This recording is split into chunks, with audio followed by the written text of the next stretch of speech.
నడుమ పంచాయతీ ఎట్లుండాలుల్లా ఏమన్నా అనుకున్నా ఒకరంటే ఒకరికి వడకపోయినా గప్చుప్పు ఉండాలి. అంతేగాని నడుమ హీరోయిన్ల ముచ్చట ఎందుకు తీస్తారు?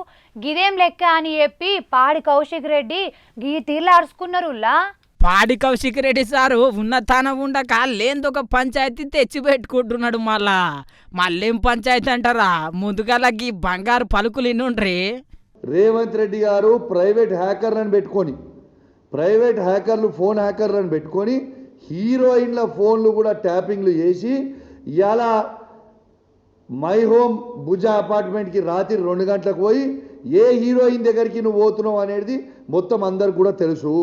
ఇన్నారు కదా, ఈ ముచ్చట మీదనే కాంగ్రెస్ లీడర్లు కన్నెర చేస్తుండ్రులా. మాకు దేవుడు లెక్కైన ముఖ్యమంత్రి సార్ను అంత మాట ఎట్లంటో బిడ్డ ఖబర్దార్ అని చెప్పి గీ తీర్లాడుచుకుంటున్నారు మళ్ళా కాంగ్రెస్ లీడర్లు. పిచ్చి పట్టినట్టు పిచ్చి కుక్క కలిసినట్టు మాట్లాడే కౌశిక్ రెడ్డి, గతం మర్చిపోయినావా? 2012 సంవత్సరంలో హిమాయత్ నగర్ మధుశాల బార్లో నిన్ను మధుశాల ఓనర్ శ్రీనివాస్ రెడ్డి 2 పచ్చకాళ్ళు కొడితే అప్పుడు ఇరిపించింది ఎవరు? మర్చిపోయినావా? చిల్లర మాటలు మాట్లాడే ముందు నీ స్థాయి తెలుసుకో. తాగి బొర్లాడే కౌశిక్ రెడ్డి ఈ చిల్లర మాటలు మర్చిపో. ఎన్నిసార్లు చెప్పాలి నీకు? ఇంకా ఎక్కుతుందా మతి? ఇంకా దిమాగ్ దొబ్బిందా?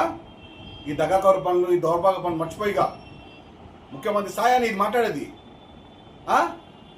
రేవంత్ రెడ్డి గారి కాలికి కూడా సరిపోడు నీ కేటీఆర్, నీకు నీ హరీష్ రావు, ఇంకా నువ్వు కూడా. నీ స్థాయి అని చెప్పమంటావా? వార్డు మెంబర్కి ఎక్కువ.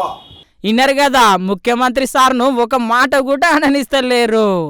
రాష్ట్ర ముఖ్యమంత్రి గారి పైన, ప్రభుత్వం పైన, దళిత మంత్రుల పైన అనుచిత వ్యాఖ్యలు చేయడం కారణంగా నిన్న కమలాపూర్ పోలీస్ స్టేషన్ నందు పాడి కౌశిక్ రెడ్డిపై ఫిర్యాదు చేయడం జరిగింది.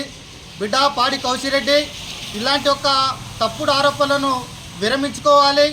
ఒట్టి మాటలే కాదు, పాడి కౌశిక్ రెడ్డి సార్ మీద కేసు కూడా పెట్టిండ్రు. ఇంకేమున్నది, ఇలా పాడి కౌశిక్ రెడ్డి ఇంటికాడ పెద్ద రచ్చ అయ్యింది పో.